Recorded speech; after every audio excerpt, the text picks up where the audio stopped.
Welcome back to the Maritime UK Solent Business Network meeting. I've moved house. You'll notice there's a different background behind me. So I'm coming to you from a new house this morning. We've got a packed agenda as always, and the focus this month is very much on skills. We've got 4 speakers today. You are going to meet Rob Bellfield, who is the new Regional Commander for Eastern England with the Royal Navy, and he's our first speaker. We've also got Siobhan here from Solent LEP talking about the Skills Action Plan. Andrew Stewart from MES and BAE is going to talk about a really exciting development, which some of you will know about, some of you won't, but it's a new apprenticeship clearing opportunity. I'm never quite sure what to call it. Apprenticeship clearing project, perhaps? Yeah, it's always just apprenticeship clearing, yeah. Let's just call it apprenticeship clearing. That tidies up nicely. Yeah. A bit like UCAS for university, but to help young people that are looking for apprenticeships locally. And Andrew Kaye from Fareham College and the IoT has joined us, and he's going to talk about the Stage 2 bid, which hit the deadline of the 16th of June and was submitted on time.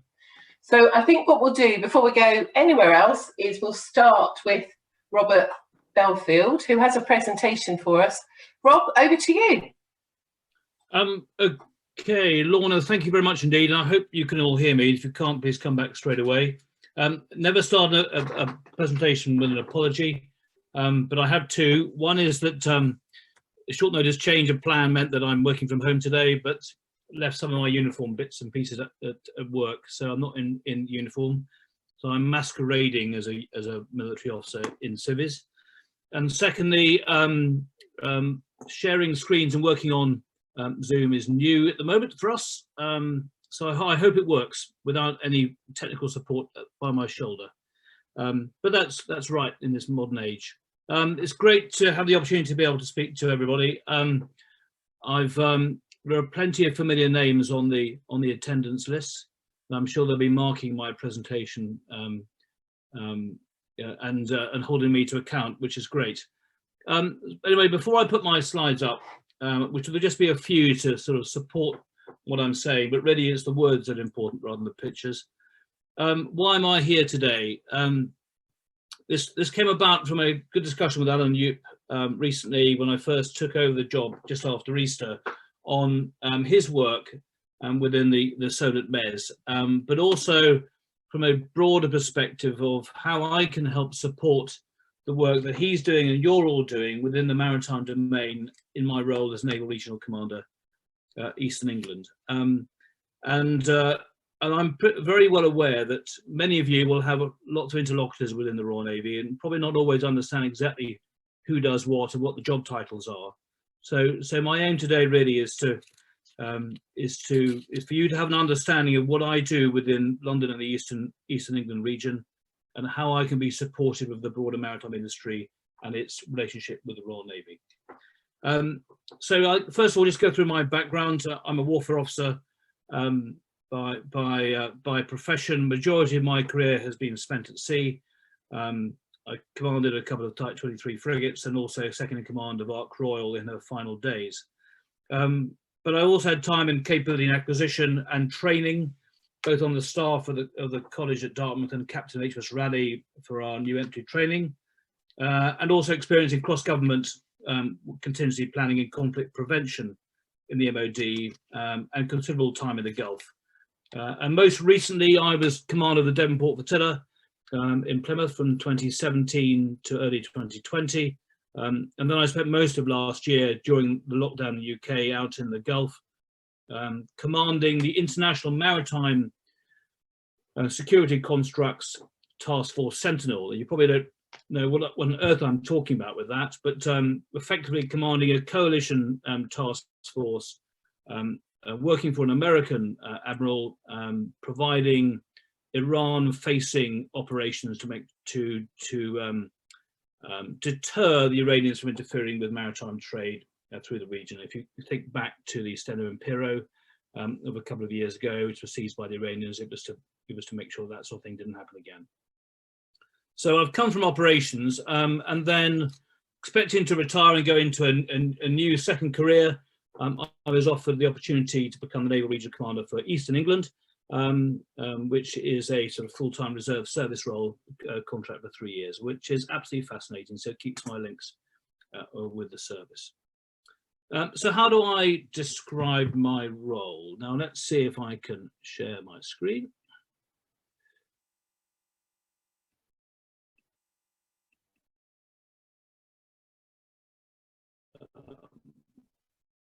Slideshow.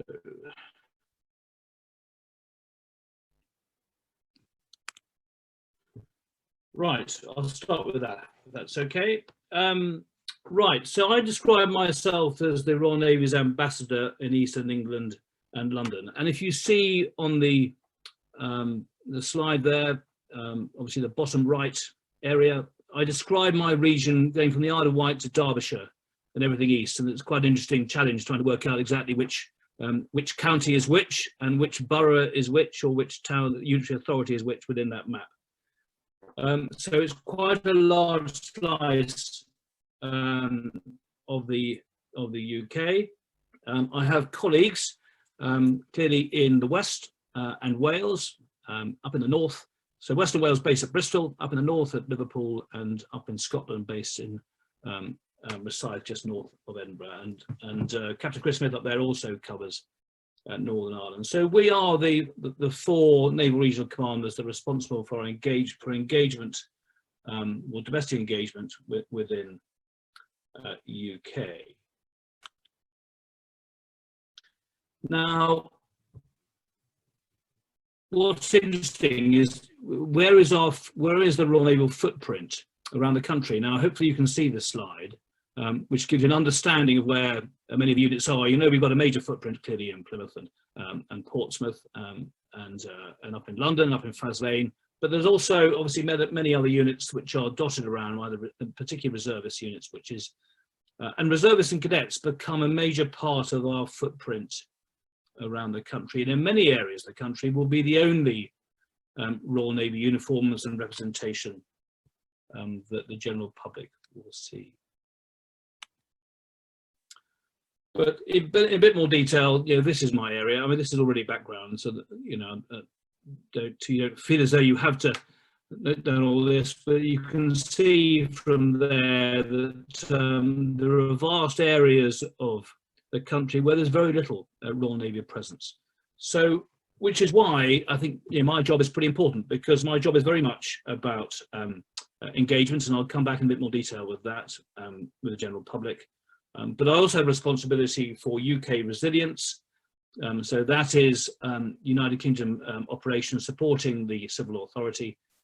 You can just look back to recently with obviously with COVID, in activation of the military in support of the NHS. But many years ago, fireman strikes, the foot and mouth, yeah, are all examples of where the military has supported civil authorities. And I think of note, the military support to COVID has been the largest activation of military personnel in support of the civil power in peacetime since the Second World War, which is interesting. And I hadn't realised that until Sadiq Khan mentioned it at a speech I was at an event I was at on Monday. So that really sets the sort of the scene of what I do and where. So what do I mean by, and sorry, just to finish off, I do UK resilience, and we also support all warship visits into the region outside the naval bases, clearly who will do their own. So any ship visiting London or Southampton or Harwich or Yarmouth or of about 7 people who are based in London, and each vice president to do all that. Anyway, so that's the background of what I do. But yeah, what is engagement? Effectively, my role is to engage with civil society, the counties, the law lieutenants, the local government, county councils and boroughs, engaging with politicians and officials, and support and act as an advocate for recruiting reserves, cadets and veterans.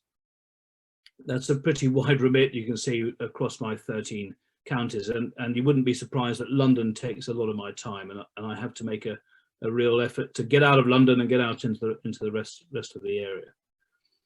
But also, most importantly for this audience, I also work within the region to engage with business and industry, particularly in the marine and the maritime sectors. So that's both, you know, the leisure small boat industry as well as the broader maritime sectors. And I'm doing this because this is an important part of the narrative of the Royal Navy being part of the maritime sector, maritime industry, the maritime enterprise.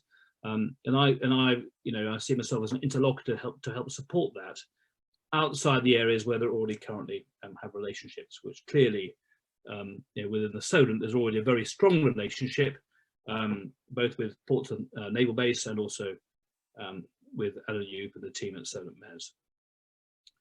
But why do we do this? This is really all about the work we call it domestic engagement. It's all about promoting the Royal Navy in the eyes of the civic society, awareness of what we do in delivering security for the UK national interests, both home and abroad. And my objective is to deliver the strategic messaging to key interlocutors at the highest level to endorse our case in the strategic pole mill space. And you wouldn't be surprised that a lot of work was done in supporting the integrated review, the recent security review, from which the Royal Navy came out in a strong position.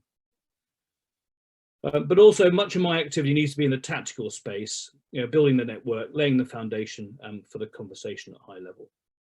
And to do this, I need to be able to identify key interlocutors that may be of influence to build trust and relationships.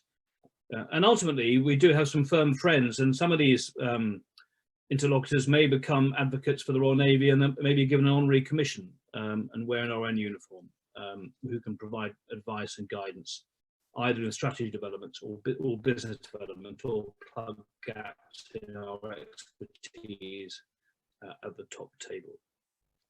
But let's come back to engagement with business industry. My boss is Rear Admiral Ian Lower, who is Assistant Chief of Naval Staff Policy in the MOD in Whitehall. He sits on the board of Maritime UK and the UK Chamber of Shipping. But what's important with all this is the RN's role within the maritime enterprise is now being shaped by the exciting opportunities that are emerging from the government's prosperity agenda, and in particular, the National Shipbuilding Strategy. And clearly, many of you would have seen the headlines today about funding of the national flagship. I won't go into detail of that, but again, that is all part of what is quite an exciting agenda at the moment, being led by Number 10. But also I find when conducting conversations about STEM and skills development, I sense there's real excitement across the secondary and further education sector, particularly in the coastal communities. And there are two areas, or three areas which I've been focused on, where I've had recent discussions with local councils, Great Yarmouth, which are all areas that have secondary and further education colleges that are focusing on engineering skills and STEM in the maritime environment. And what's also exciting are the opportunities that are being explored through the granting of free port status. Now, clearly, the Solent work is being delivered by much of you on the presentation today, but obviously I will also have interaction with Thames and Harwich and Felixstowe within my region as well. And recently we had a very interesting presentation from Humber Ports on the work that they're doing up there. And what I found in particular of note was the work they're doing through with energy and the environment as well. And the examples, broader examples within my region, the work that's going on in Great Yarmouth at the moment, enhancing their ability to be able to support the offshore wind industry from their port up there. So, but I think the benchmark for all this activity, from my perspective, what I picked up so far is the work ongoing in the Solent and the Solent MES, and I've had a good relationship with Alan Yoop, who has kept me abreast of what's going on. So it is not my intent at all to sort of lean into his area, but it is to use the work that you are all doing to help inform me on my deliberations with the maritime enterprise and the rest of my region, and also to help me sort of take forward Royal Navy in the maritime enterprise narrative. So as a mariner myself, I think it's really exciting that the RN is taking a more central role in the maritime enterprise narrative. And I find this part of my work particularly rewarding, and certainly Rear Admiral Lower has asked me to be his right-hand man in a number of areas where he works, particularly with UK Maritime. I look forward to that. But why is this important? I mentioned the integrated review earlier on. This is a slide that talks about the outcomes from the integrated review recently about investing in shipbuilding to grow the fleet into the 2030s. You can see in the bottom left there the increase in UK investment in shipbuilding, larger navy, but fewer people through modern approach to manning, more forward deployed across the globe, increased presence in the Indo-Pacific, clearly with the Queen Elizabeth task group, who currently are in the Mediterranean and will be going through the Suez Canal shortly, and then providing a critical contribution to NATO. And in fact, one of the most important comments I make when talking to civil society about what the Royal Navy does is getting people to understand our national interests with respect to Russia's activity, and in particular in terms of undersea infrastructure. We're all relying on our cables to be able to make sure that we can connect through the internet. But the fact that the Russians have the capability to interfere or even break those cables through the use of underwater vehicles was something that many people do not know about. But we've also got to obviously protect the home base as well, and this is where our work with the border force is really important. So, and just to show you the carrier strike group, just those of you who are not aware of what she's up to, it's an international task force with both American and Dutch representation, and we've clearly been working with the French in the Mediterranean of late. And this is really, it is all about making sure that we can utilize the operational capability of the carrier and the task crews to influence activity in the maritime worldwide. And I think all it takes is recognizing the problems that have happened with the supply chain from the Far East, with the Evergreen container ship being stuck in the canal. I couldn't find a lawnmower for love nor money last week, and I gather that's because many of the lawnmowers are still stuck in the Bitter Lakes on board that ship, who are due to come to UK. It just shows how important our trade routes are, and of course there is the agenda of the Chinese activity in South China Sea as well.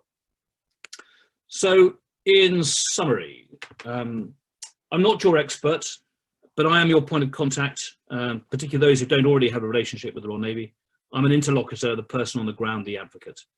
Clearly with the Solent, you've already got a pretty well set up relationship through the Maritime Enterprise Zone with Alan Yoop and the guidance of Commodore Andy Cree. And also, I'm sure you will all have a good relationship with Commodore J.J. Bailey and his engagement in STEM and technology and the environment work. And many of you will have, particularly BAE Systems, will have your own interlocutors anyway into the service. But my role is to open doors and widen the net.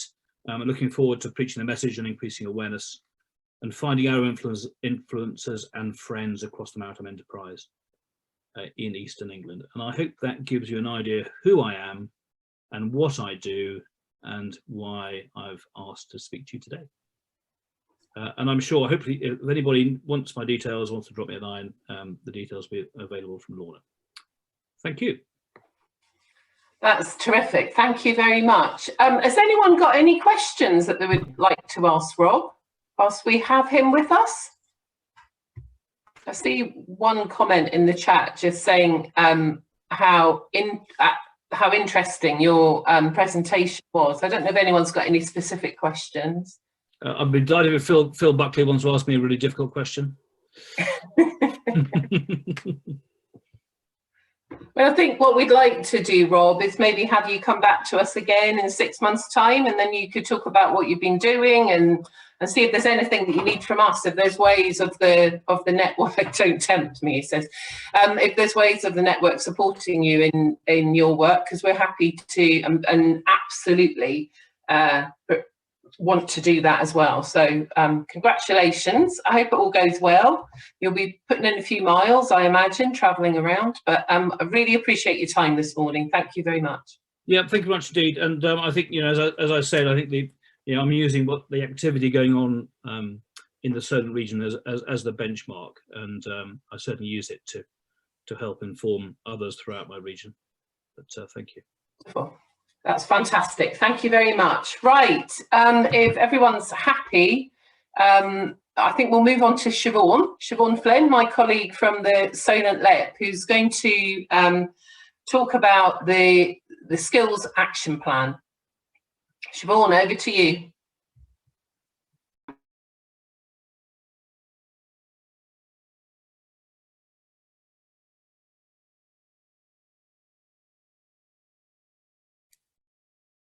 Siobhan, I think you're on mute.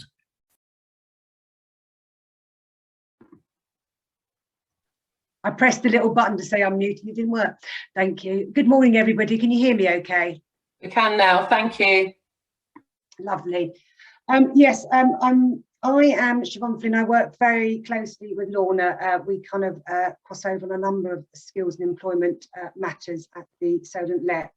I'm just going to cover the skills strategy for the area that we've recently published. We published in March last year. And that really is, I think I like to sit as the skills strategy and action plan for the area.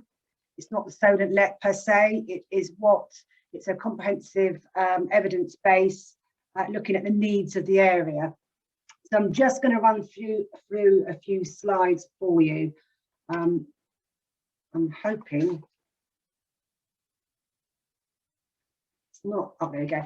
Before I go into the meat of the content of the actual strategy itself, I just wanted, I know you've received previously some sort of labour market information from us at other network meetings, so I don't want to repeat what's happened before or what you've heard before, but I did want to highlight a couple of really important indicators we are finding out as a result of the pandemic, more than anything else, and that one really is around youth employment or unemployment, and that I think is a real concern for the LEP as an organisation and for the area. So, and as you will hopefully see later on, that, you know, things, initiatives such as the apprenticeship clearing work that the Mayor's has been taking through are really strong proposals, I think, to address some of those underlying issues around youth unemployment. It doesn't seem to be scrolling. Let me just do that. Right.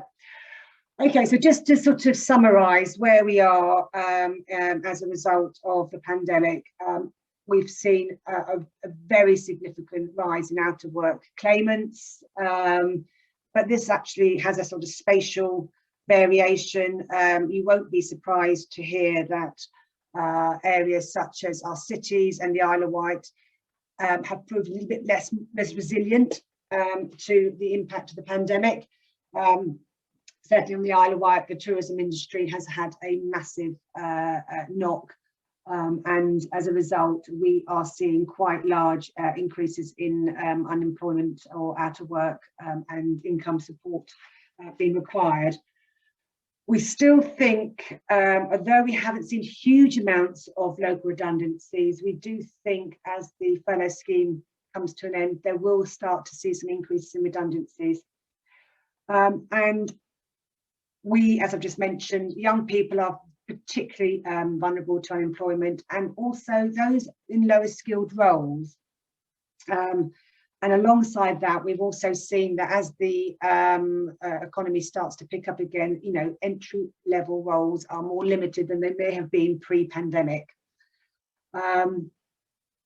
And we've sort of seen sort of short-term shifts in the way that the economy has played out in terms of a business response to the pandemic. So that's just to set a bit of a scene. I'm hoping there we go. Notwithstanding that, there were structural challenges that existed in the Solent economy pre-pandemic. We, prior to the actual skills action plan and local skills report published earlier this year, we did a extensive labour market analysis. And some of these, most of these challenges and issues relate to, you know, pre-COVID, as I said. So some are good, some are of concern. One of the key messages I think is really important to get out is that, you know, there is an ongoing demand for a skilled workforce across all our strategic sectors. So marine and maritime, advanced manufacturing, construction, healthcare, visitor economy, you know, across the gamut of our key sectors, there is ongoing and demand for skilled workforce.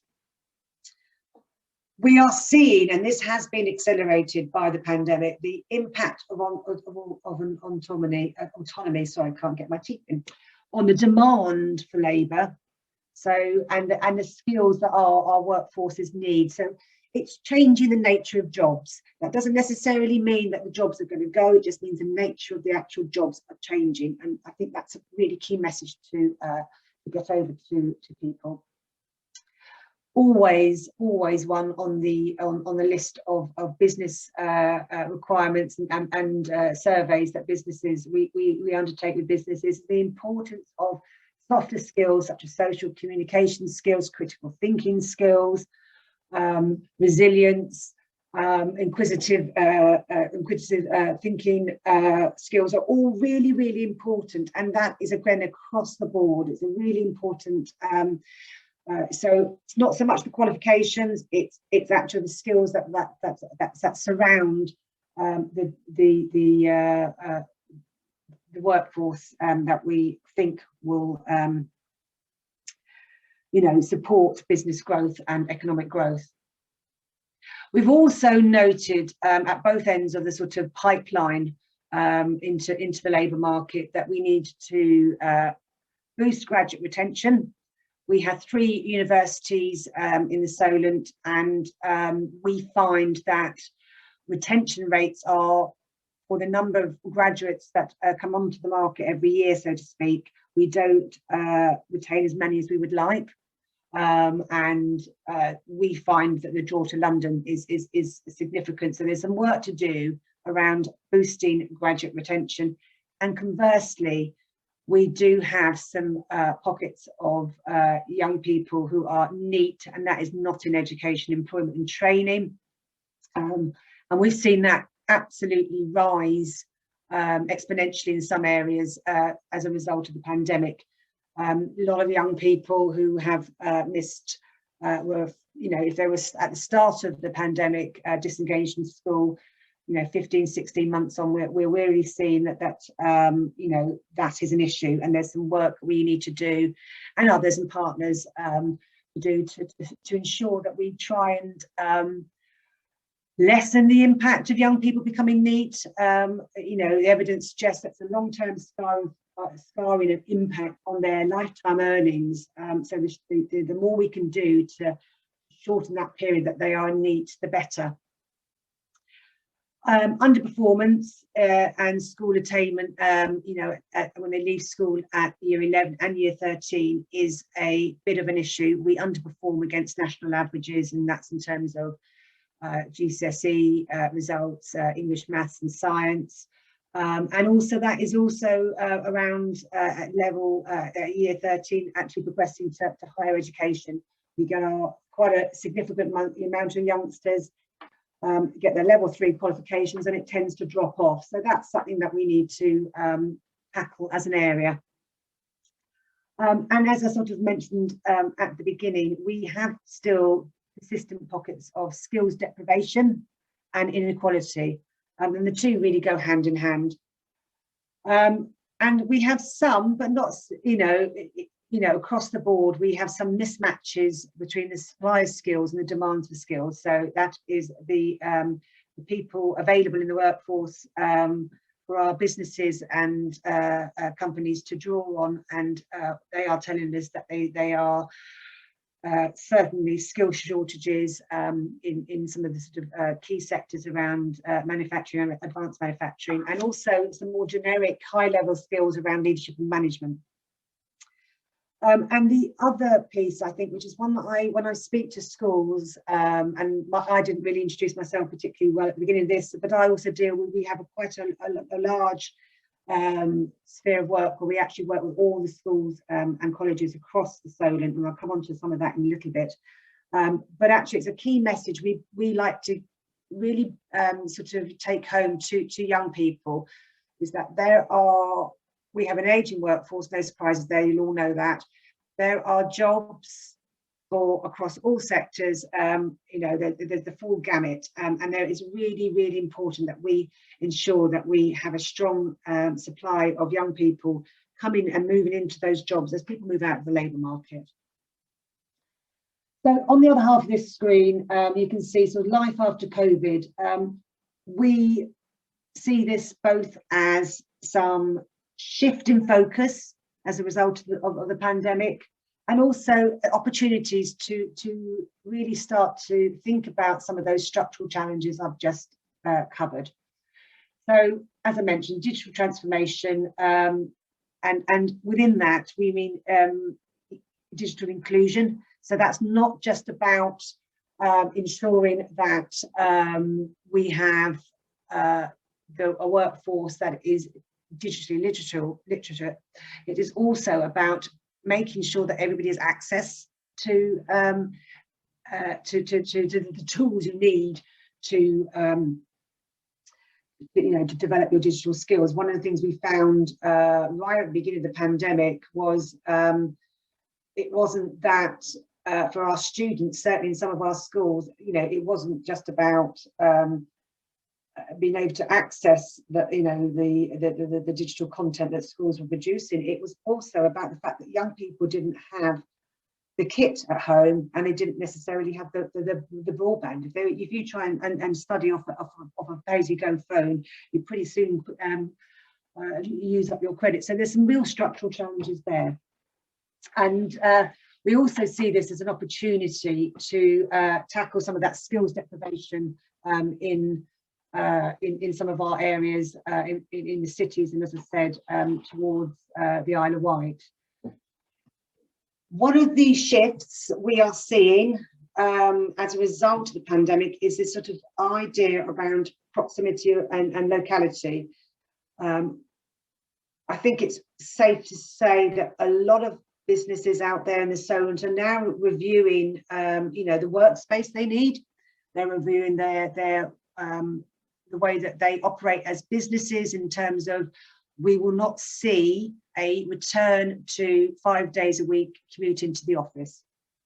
And that has a knock-on effect to localities. And with that comes the requirement for developing a more dynamic workplace environment. So how do you manage your work at your staff when you don't work in the office with them, when you work remotely? So there are new skills and new ways of working that are going to have to be developed as a result. And no surprises here. Next point is really around a green recovery. We have, through some of our consultation work, through the skills strategy, but also in the preparation work for the 2050 strategy for the Solent, you know, there is a massive focus on a green-led recovery. We are a coastal economy. It's really, really important. People are really alive to the requirements around climate change and climate change adaptation, and the things we need to do to ensure that that all happens.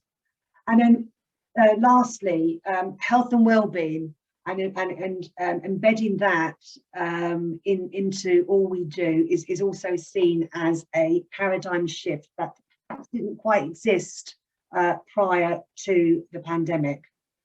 So they are the sort of overarching themes. I'm just waiting for this to come on. There we go. So just very, very briefly, I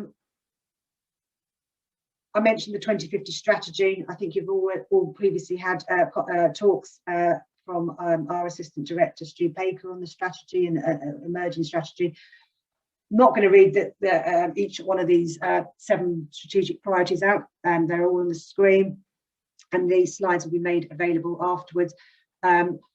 But really, I wanted you to sort of understand that the sort of developing the world-class talent base is, you know, a core strategic priority, and the work that we do around the skills action plan strategy is in part embedded into the Solent skills strategy. So moving briefly on, because I don't want to take up too much time.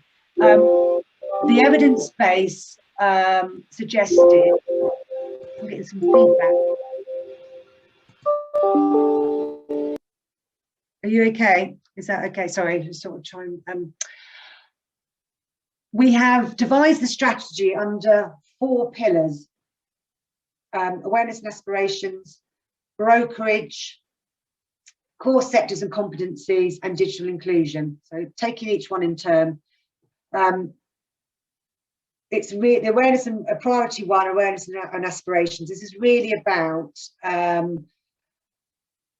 making sure people understand the great opportunities that exist in the Solent for their careers, very much focusing on our pipeline, as I said, our young people in our schools and colleges, and also something that I think when Andrew will speak on the Institute of Technology later, really around making sure that we have pathways for skills development at all points in a person's life.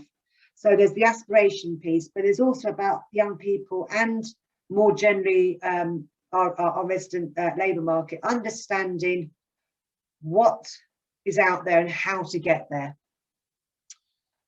Brokerage. We mentioned the apprenticeship clearinghouse. We've also been having we've had for the last few years a apprenticeship hub operating in the Solent. This has been a really, really good piece of work. We've just had a call out for some extra funding from government, which closed, I think, last week, around developing that further into a skills access hub as a tool to respond to this issue that businesses quite often find it very difficult to understand how to access the skills development they need, and also for people to access those jobs. So brokerage and matching skills supply and demand is a key focus for this strategy.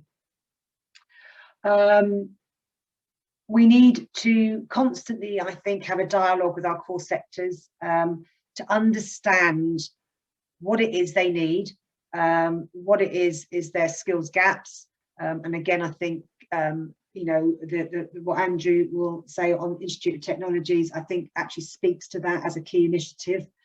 And then obviously digital inclusion, so around, as I said before, reducing those barriers to accessing the education, but also understanding that is a key initiative, in the ways that we work. I heard an interesting statistic yesterday that said 80% of work is now online. So why are skills so important? I think it's just to recap on the fact that they are the key driver of our growth for our area and productivity growth. We are, as I said, really, really core as a thread of thinking that goes through all this strategy and action plan is around supporting people develop their careers at all stages of their working life, and also to develop, test and innovate with our business base. And on the right hand side of that slide really is just a sort of a matrix to show about how the different pillars of our skills strategy feed into and are inform the 2050 strategy and the broader priorities. So what I just thought I'd just quickly do is just highlight some of the activity we've got already. Maybe some of it's already going on and some of it is to be developed in order to respond to each of those priority pillars of the plan. As I mentioned, we would like to develop a skills portal, and this is a piece of work we're taking through through the Solent LEP itself. Looking at one of the things I would like to create is somewhere for businesses to be able to search to find, and individuals to be able to find out about how do they find out about careers development, how do they find out about the jobs that are available, how do they find out about the businesses in their area, how do they find out about what they need to do to get to where they want to be. So that sort of skills portal is really something that we would see as a priority for the work in order to meet the ambitions of the skills strategy. A key initiative is around technical and vocational pathways. I mean, reflective of our economy and its marine and maritime base, engineering, etc. It's really, really important that we work with our schools, and it's really important that we work with our businesses to really promote and increase the number of apprenticeships and technical levels that are available for people to learn and to develop. We have something called a careers hub in the Solent, and I think I've got another slide on that at the end of this presentation, so I'll spend a little bit more time then focusing on that. But that really is about bringing together key partners. I noticed that Richard's on the line today from the EBP. EBP are a key partner in the work we do. We don't do all this work ourselves or in isolation. We work with our existing local education authority partners. We work with Education Business Partnership, and other key stakeholders to try and develop the best careers activity we have here in the Solent. A lot of work that Lorna's been doing over the last year has been supporting that work. And I'll also come on to the Enterprise Advisor Network, which basically is a one-to-one matching of our schools. And I will do a shout out call for Enterprise Advisors in a moment. Another piece we will want to take forward though on the skills action plan will be around expanding those mentoring skills schemes and programs. And again, that speaks to some of our young people who are not in employment, educational training, and making sure that they get the support to develop and to fully participate in the labour market. So priority 2, a little bit more detail: brokerage matching supply with demand. As I said, we will continue to review the skills provision and the mix across the Solent. It's a constant piece of work to understand the supply, demands and gaps. It's a moving feast. Businesses, the demand for the types of skills, the skills are always changing. We will continue to provide a real-time labour market intelligence. And as I said, something that we really would like to establish is a single point of access for independent skills apprenticeships brokerage with local employers, and that's our Skills and Apprenticeship Access Hub. Mentioned about tailoring work to support graduate retention, and we're looking to work with DWP around different ways to support those people who are currently not in employment, to help move them into the labour market more effectively. And also we are also looking to look around social enterprise, core sectors and competencies. So mentioned already digital capability, leadership and management, business resilience, absolutely vital. And here I think it's probably worth mentioning the work we do with our Solent Growth Hub. It's really key that the work we do around skills is a conversation with our business support colleagues in the Growth Hub and broader, to make sure that we knit that all together. We do actually have a target around visitor and hospitality sector apprenticeships. This is part, for two reasons. One, around to increase the number of apprenticeships in that sector per se, but also to provide a bit of a spotlight on the visitor economy, which, as I said at the beginning, has had some really significant impact. It's starting to bounce back, but it will take a few years for it to get back to the the levels it was pre-COVID. Environmental technologies and innovation, and I think also this links to the Freeport. I think many of you will have heard previously around a Green Growth Institute. That's absolutely key, and again will feature across all our sectors, and there is a real opportunity to capitalise on some of the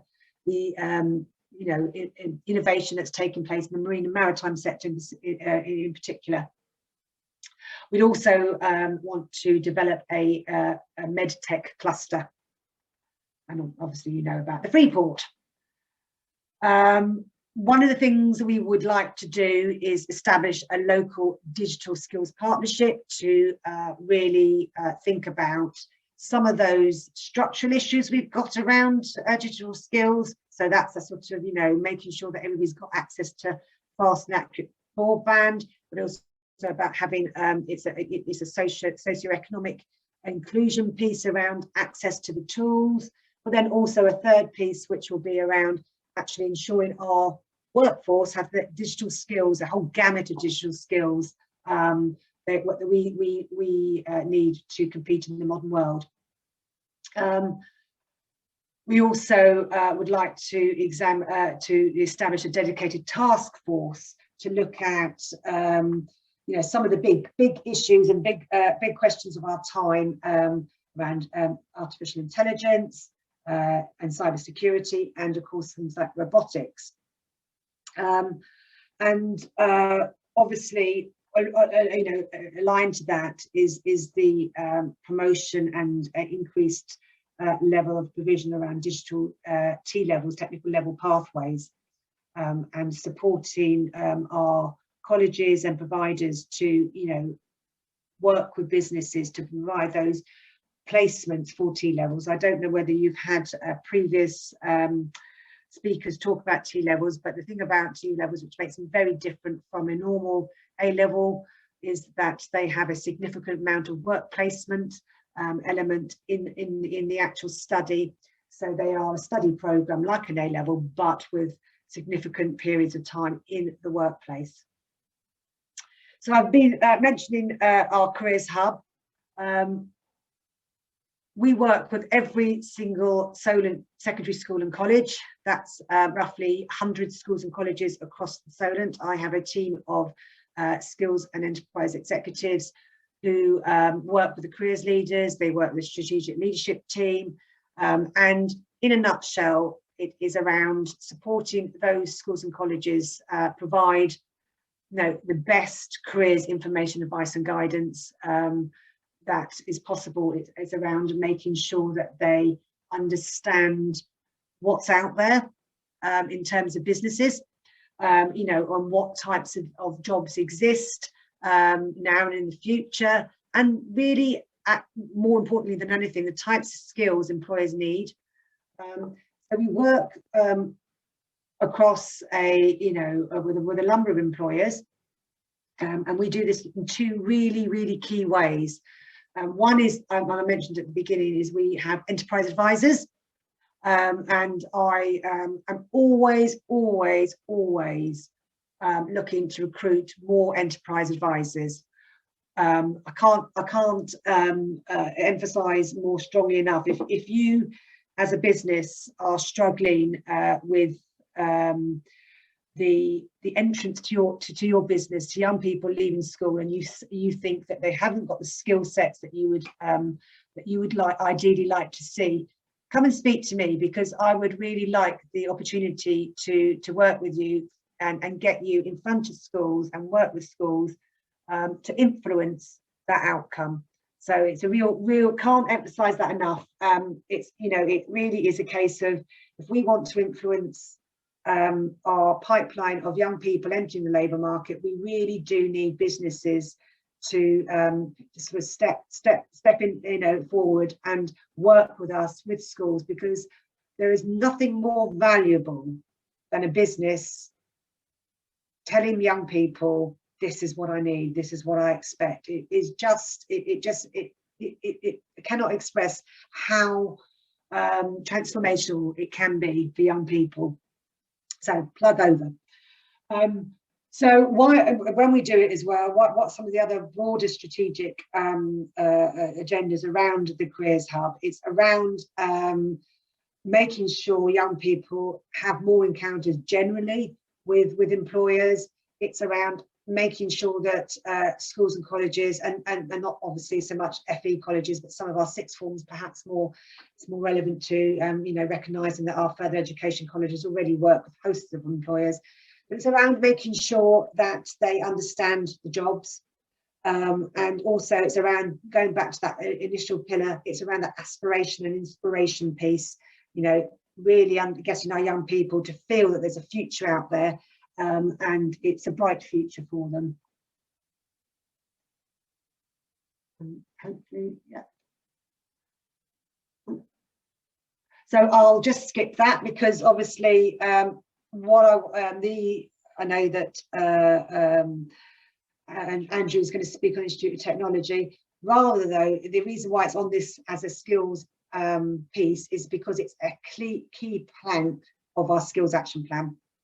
You know, the Institute of Maritime Technology and Digital is really a key initiative for the area, along with the Freeport, which has skills running through it, I'm sure you'll agree, and also a recent application, and we're waiting the outcome from the DFE on a local skills improvement plan, which has been led by the Hampshire Chamber of Commerce, and that will look at, again, further deepening that engagement with businesses to really identify the skills that they need to advance and grow. And I think I am going to stop it there, other than to say all these documents are online. The action plan and local skills report is online. If you want like numbers, there is a technical report that sits behind that, and there is also an evidence base prior to that. And then you can also find out more about the skills advisory panel who oversee this work, and Alan, I think, is on the call today. Alan Youp is a member of that panel. We have representation from further education, higher education, the voluntary sector, and businesses across the board, to actually look at that sort of strategic piece for the area.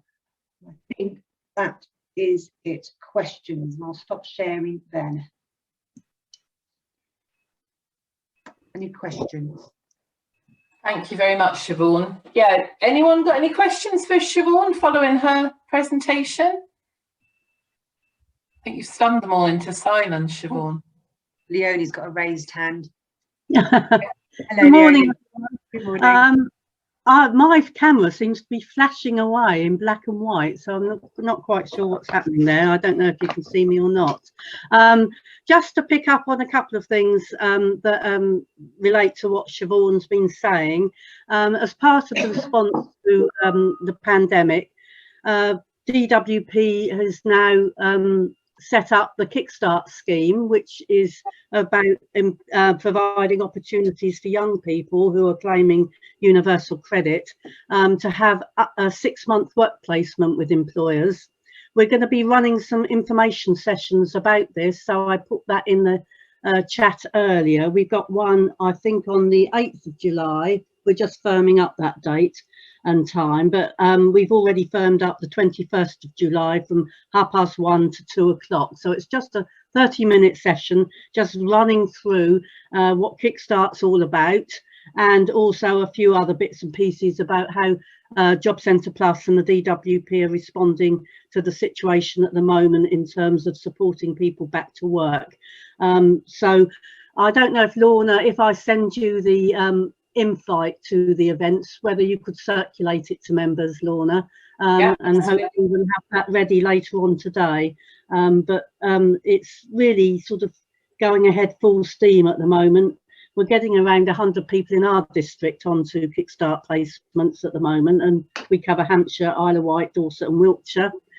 So a lot of activity. It's a big priority for us to try and give some opportunities, perhaps in some quite interesting and different sorts of occupations that young people would never consider normally. And I think that's key to it, is to opening our young people's eyes to what is available in this area, particularly around some of the work around the maritime sector and other sectors that are currently recruiting. So I just wanted to mention that. Absolutely, no, thank you for that. And I did, you know, it's not always possible in a presentation to mention all the initiatives going on, but I have to say Kickstart is working really, really well in our area. So thank you for the work you're doing. And I know we're working with education authorities and gateway employers, you know, is quite successful. What I would say, Leonie, is if you could also send it to me, what I'll do is I'll make sure we'll get some general comms out on that through social media and get it on the LEP calendar as well, because the more we can get employers to understand how Kickstart works, the better. Absolutely, that's a great offer. Thank you, Siobhan. I'll get something to you later on. There's a few hands up, Lorna. Yeah, we've got a couple. If we can take a couple of questions, because we're a little bit behind on time now, and I've still got 2 more speakers. But Andy Dinsdale, shall we go to you? Yeah, thanks Lorna, and thanks Siobhan for your presentation. I guess my question really, and I know we've had some discussions, is you just said that you haven't covered everything. I think you covered, quite a lot, and there's lots of exciting stuff going on. And it's, I guess the obvious question is, how do we prioritise and get the best bang for our buck in terms of what to be involved in and supporting? It's difficult, isn't it? There's so much going on. I think there's some really key initiatives that are coming forward. I mentioned the skills access hub.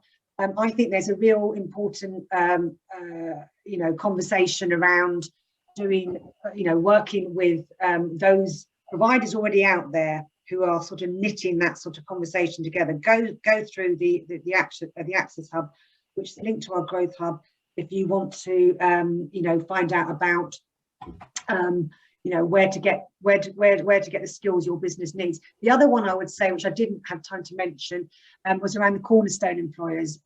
So cornerstone employers are who we are working with via the schools, and again this is really about a pipeline rather than a workforce development issue, and that's around utilising the draw of some of our key employers to work strategically across the area with all our schools and colleges to get some really good initiatives coming up. We've been doing some great work this year around virtual work experience, shifting delivery online.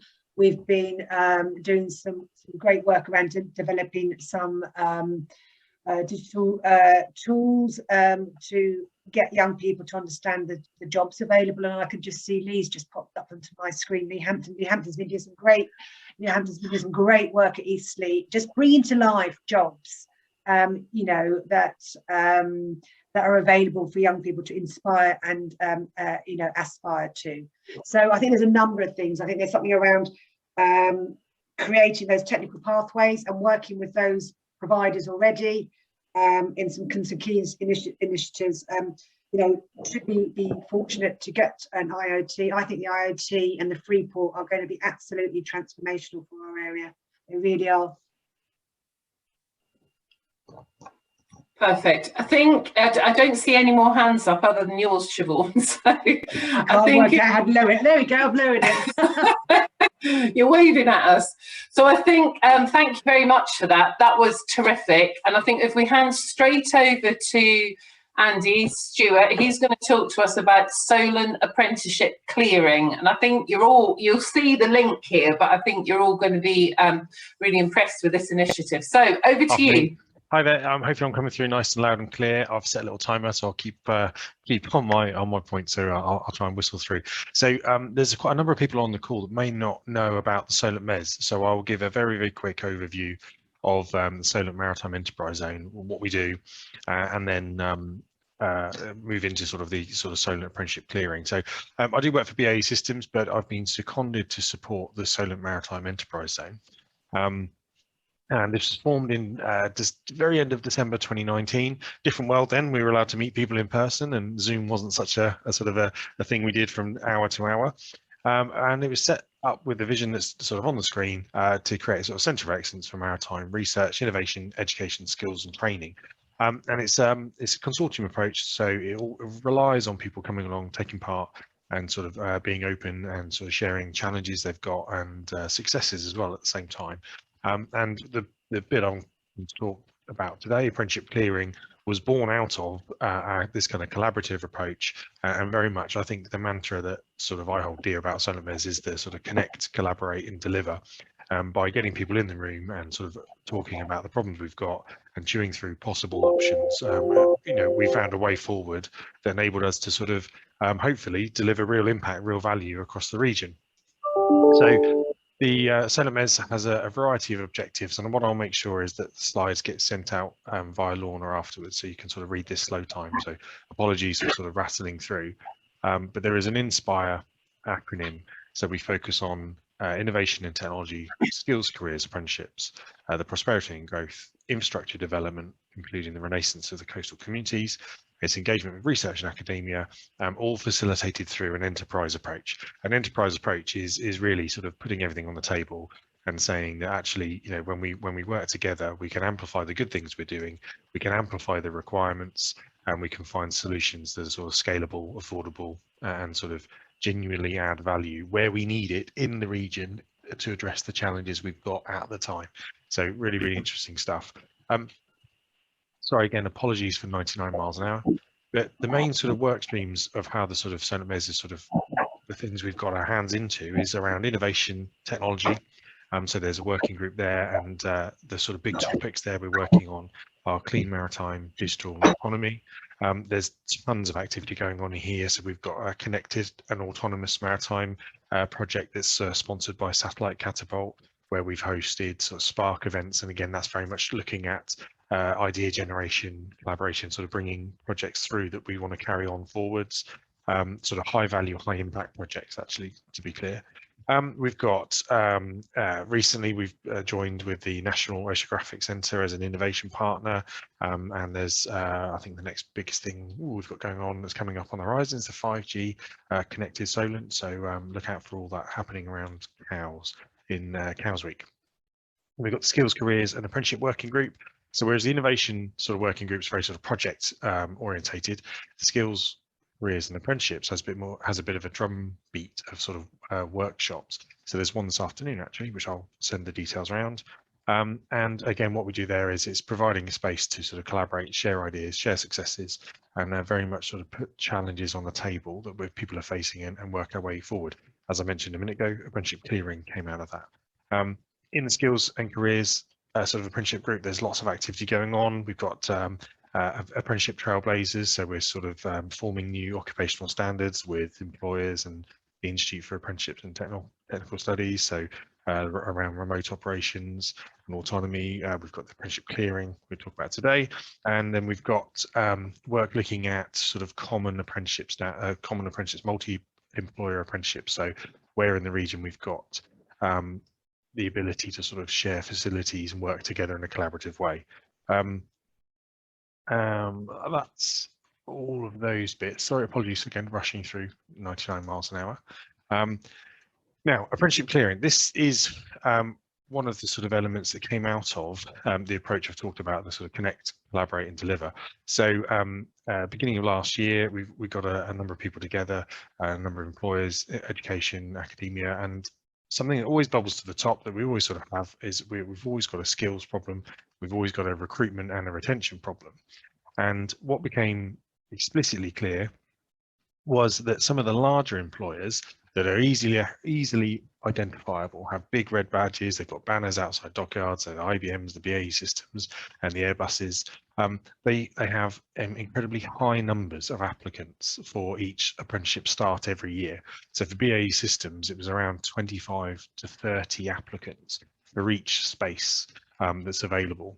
And we obviously can't take all of them. And what that means is we're turning away phenomenal sort of young talent as they're knocking on the door of the sector. So they're trying to get into maritime, they're trying to get into engineering, and unfortunately we're sort of saying there's no room at the inn, which is a real shame, because just the other side of the region in Gosport, so we had an employer who sort of was waving around saying, I had apprenticeship starts that went vacant. So I was unable to attract sort of talent, and I was unable to use all the advantages of apprenticeships that we know, and efficient use of the levy and all those sort of things.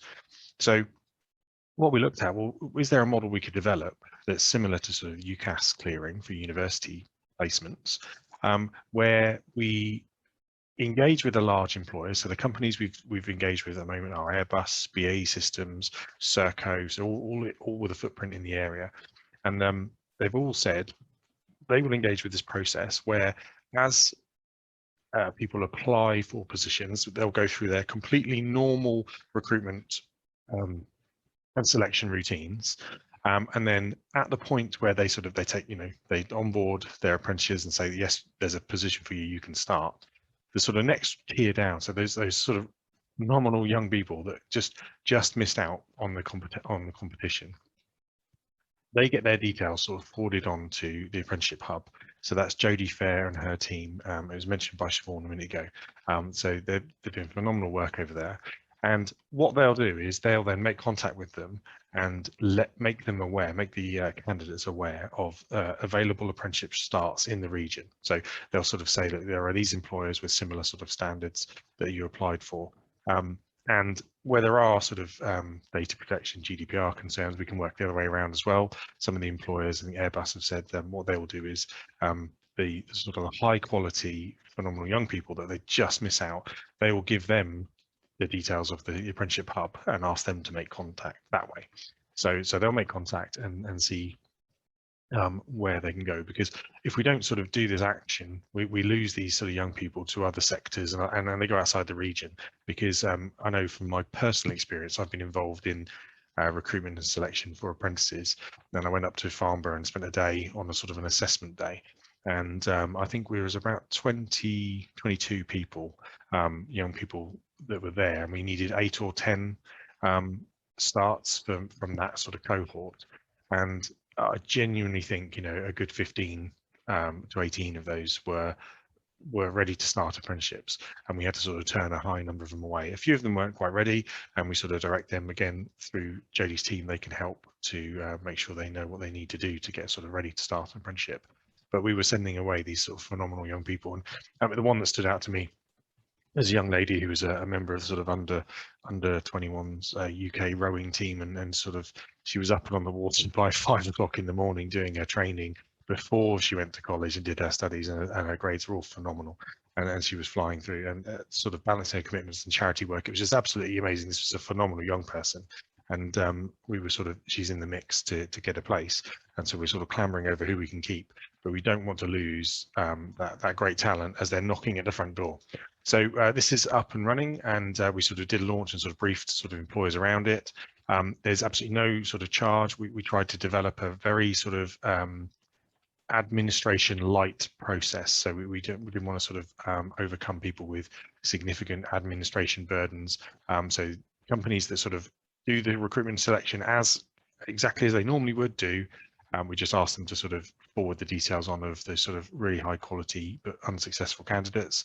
And the other way around, the Apprenticeships Hub already has a sort of a network of employers it works with, but absolutely the other way around, employers can contact the Apprenticeship Hub and sort of make them aware of any vacancies they have. So as we go through the sort of a next upcoming kind of big test for this is the sort of September starts for apprenticeship standards. So I know in BA systems now they're sort of finalising and then sort of sending letters around about now. So we've done our recruitment selection, that's all sort of finishing up, and we're saying to people, you know, you would like to secure a start position for you. We're also notifying some unsuccessful candidates right now as well. So we'll be forwarding those details on to try and retain them in this sort of sector and the region.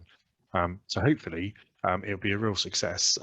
It shouldn't create too much of an overhead for anyone involved, and I think it's a real sort of, again, another nugget of success that came out of people working together across the region, identifying a problem, working through together collaboratively, sort of workshopping the ideas. So again, the solution that came out, as well as it just being the idea, how it was refined and what employers were willing to do and what they weren't willing to do. So lots of options explored. For example, at one point, there was sort of a question around, could employers share the information around their sort of assessments of the candidate, so that the sort of employers downstream got a wind of it. Again, we sort of went for the very light approach, and that was sort of, again, lots of GDPR considerations, and also not wanting to sort of assess the kids to death and all these sort of things. So it's very much an open and transparent system. Any choice or selection is absolutely only by the candidate. So it's only ever provision of sort of impartial advice and guidance. So the Solent Apprenticeship Hub will sort of catch those candidates, provide them with the information of the available starts, and then they sort of they make the sort of selection. So everything's above board, clear and transparent. So that's all of that. Sorry to whiz through a million miles an hour. There is a skills, careers and apprenticeships workshop this afternoon. Please contact us if you want to sort of get involved. They sort of, we hold one a month roughly. I think we avoid August just to keep the attendance up. And this afternoon we'll be looking at sort of what we can do. Again, it's very much a collaborative, get involved, share problems, share challenges. So this afternoon focuses around sort of developing a centre of excellence model for maritime engineering and digital across the region, and what people would want out of that. So I'll put all the details of everything to Lorna so it can come out in with the minutes and everything going out. But please shout if there's any questions as well.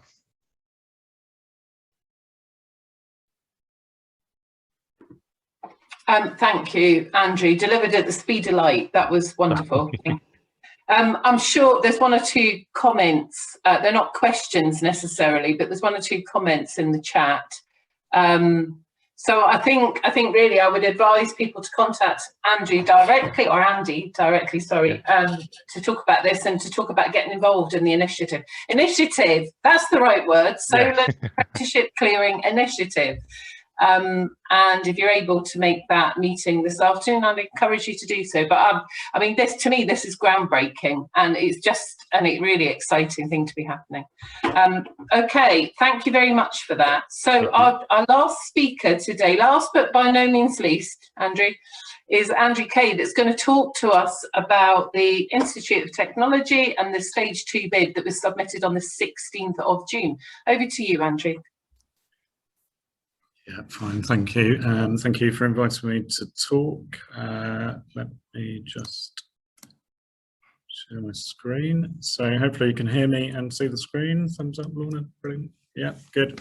So thanks very much. I think I'll have to go at a fair pace through these slides. There's not too much in the way of slides here, but please do contact me afterwards if you've got any questions that arise from this presentation.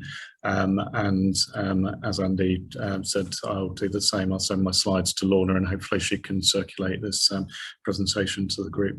So the Institute of Technology is a very exciting proposition, and it is part of the government's ambition for raising the quality and prestige of technical education. So there's a lot of talk at the moment about a lot of positive rhetoric around technical and professional education. There's a real focus on this part of the education sector, and quite rightly so. It's about raising productivity and getting the skills quickly into the country where they're needed. So the Institutes of Technology are a collaborative proposal which bring together employers, further education colleges and universities into this new type of prestigious institution. Now, this isn't a new building or a new single institution, but it works really on the premise of the whole being greater than the sum of its parts. So it's further education and higher education working together to tackle a problem. So there's been a lot of talk this morning about collaboration between skills providers and employers, and this is really a very good example of that. So they're specifically focused around spearheading the delivery of technical education in STEM subjects, and our proposal in the Solent region is around maritime, engineering and digital, and the focus is at level 4 and 5. But as Siobhan talked about, we have kind of a skills escalator where young people can come into a range of qualifications at various levels and progress through ultimately into what we hope will be the Institute of Technology in the region. So this is the second wave of IoTs that's being proposed by the government. It's being led by the Department for Education. The first 12 were established, or they were notified of success in their application process back in 2019. And then in autumn of 2020, the second wave competition was announced. We put in a stage 1 application which had to be submitted before Christmas in 2020, and then we were notified of the success of that in I think it was around March, April, and then we had a period of time to put together the stage 2 application, which has now been submitted, and we feel very confident about it. I think the proposal is very strong, and it really meets a demand in the local area for technical training. So what's available? Well, £120 million worth of capital is available, but potentially that will be shared amongst 8 successful institutes of technology. So 13 IoT proposals went through to stage 2, which is where we are now, and 8 will move to the award stage. But government ambition is that there are institutes of technology well distributed across the country. There is an ambition to have one in the southeast region, and in the Solent region has got a good chance of success.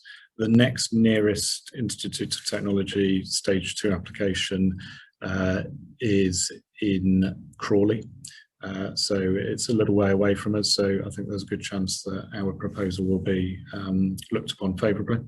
So the Solent LEP Region IoT then is led by Solent University as the lead higher education institute, and Fareham College is the lead further education college, and it covers maritime engineering and digital technology. So, as I said, it's not a single institution, but it is a collaboration between employers, further education and higher education providers. So the 2 HEIs are Solent and Portsmouth, the FE providers of Fareham, Havant and South Downs, Eastleigh College, Isle of Wight College and Brockenhurst College, so good spread across the Solent region.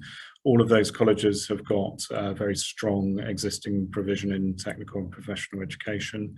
All of them provide technical subjects at level 3 and some at level 4 and 5, so this is building on their existing successes. And then the proposal is that qualifications delivered at level 4 and 5, which is the equivalent of first and second year of undergraduate, would have progression routes into the third year programmes at the universities. Some of those colleges are already delivering T-level subjects, so Fareham College and Havant and South Downs are T-level providers. And then the core employers range there from the very large to some smaller companies. They're involved and have been involved in a steering group which has influenced the application process and will continue to be involved and influence the facilities and resources being developed in the institute's premises, and also get involved in developing the curriculum, providing work placements, mentoring students, providing real world projects, all of those things that can really help bring the curriculum to life. So what we're expecting is somewhere in the region of £13 million worth of DFE grant if we're successful, and that funding will be spread across the FE and HE partners. So we will use that fund to really update the equipment and the facilities in the existing colleges. So it's not building a new single institution, but distributing the investment across what's already a very strong further and higher education sector in the region. So at Fareham College, for example, we're looking at an extension to our Centre of Excellence in Manufacturing and Advanced Skills Training, CMAST. We'll create 4 further classrooms, 2 further workshops, focusing on things like robotics, mechatronics, electronics, simulation technologies, all of those. And the funding will also support the engagement with employers so that they can be consulted on the development of the curriculum. So why do we want an IoT here? Well, in this region, we have a population of 1.25 million and over 42,000 businesses. But we also have some particular educational challenges. So Southampton, Portsmouth, Gosport haven't. They've all got some of the highest areas of deprivation in England. So they're in the top 10 or the 10% highest category. And whilst we've got 3 universities distributed across Portsmouth and Southampton, actually only 34% of Solent's working age residents hold a degree, which is lower than the national and the South East average. And whilst those universities attract a great number of students each year, they're generally coming from out of area rather than from the cities of Southampton and Portsmouth themselves. So hopefully the IoT will help retain and develop our local residents and raise the level of education attainment. So it's very much an employer-led proposal, so it's firmly rooted in the demand for the maritime, digital technologies and engineering. We've extensively researched and used the labour market information to support the application, but the figures in terms of the maritime industry in the local area, which I'm sure you're all familiar with in the broadest sense, is quite staggering in terms of the amount of money in productivity and the job creation and the job potential in the future. So it's all about supporting those future skills and making sure we've got the talent to go into the jobs in the future. And it's based also upon current work in respect of the 10-point plan for green industrial revolution, the very successful application for the Solent Freeport, Maritime 2050 strategy, the government's levelling up agenda and the national shipbuilding strategy, to name but a few. The LEP work on Solent 2050 and the economic recovery plan are all featured in the narrative in the application as well. So it's really about widening access to level 4 and 5 STEM subjects, creating that pipeline of talent through an inclusive and employer-led curriculum. As I mentioned, it's the identification of those employer skills gaps through the consultation with employers and then responding to them. And we have flexibility in the way that we can design and deliver the curriculum for that. And by involving employers, then we aim to have authentic assessment and real-world inquiry-based learning. So employers getting involved in setting projects, taking students in for work placements, and mentoring those students and giving them that real-world insight. It's an ambitious curriculum. It's very much future focused, and we're looking at new qualifications and courses that in some cases aren't yet written. The government is going through a review of higher technical qualifications, so we'd hope to have some influence on the content of what these qualifications look like. So we're looking at things like automation skills, data analytics, cybersecurity, green shipping. Those transdisciplinary skills are really important. So you've got all of the soft skills that employers want. It's in its simplest sense, the presentation and the confidence, but also negotiation and emotional intelligence. So developing that, leadership, team working and logistics. And then complex engineering, so we've got marine autonomous surface ships, manufacturing and maintenance, which a number of employers are working in currently, and I think there'll be a revolution in the Solent region for those skills. And then we've got the operation of artificial intelligence and simulation technology. So it is ambitious, and there's lots of work to do on that. And I think the greater the depth of involvement of employers, the better the success we're likely to have with this development. So that is a real canter through the proposal. In summary then, we're hoping that if we're successful with this, we'll get to a pre-award stage. We should get notification of that in July, and I feel reasonably confident on it. So we'll watch this space. We are trying to do a lot of work on developing this curriculum to make sure it is exactly what employers need. So anyone who's interested in supporting us with that, we're always looking to take more employers on. And then we really are confident that it's going to have a positive social and economic impact.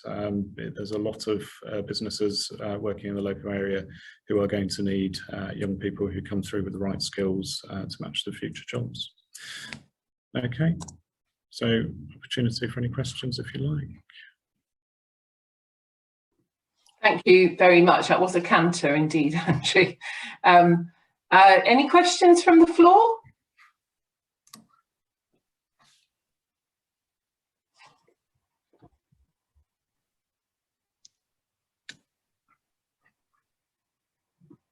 I'm not seeing anything.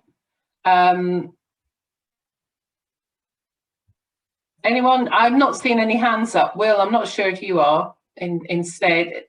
If I think there's a lot of information to take in there, and I think what we will do is make sure that you have access to versions of all the presentations today. As Andrea said, you can contact him directly if you want to talk about the Institute of Technology. We in the Solent need to have a collective, fingers crossed, for that result in July, and hopefully it will go our way. And then as you've seen this morning, the initiatives that are going on in the Solent, the activity that's going on, the way that we're approaching skill shortages with innovative solutions and the free ports, the IoT, etc. It really is going to be the place to be. I think we'll draw today's meeting to an end then. And I just want to say a massive thank you to our speakers. Another really interesting session, and we'll see you all in July. The plan is still, hopefully, to have a face-to-face network meeting in September at the boat show, if I can pull it off. So if restrictions allow and we're allowed to do that, it would be great to meet you all in person. For now, I'll say goodbye. Thank you for your time, and we'll see you all again in a month's time. Thank you very much.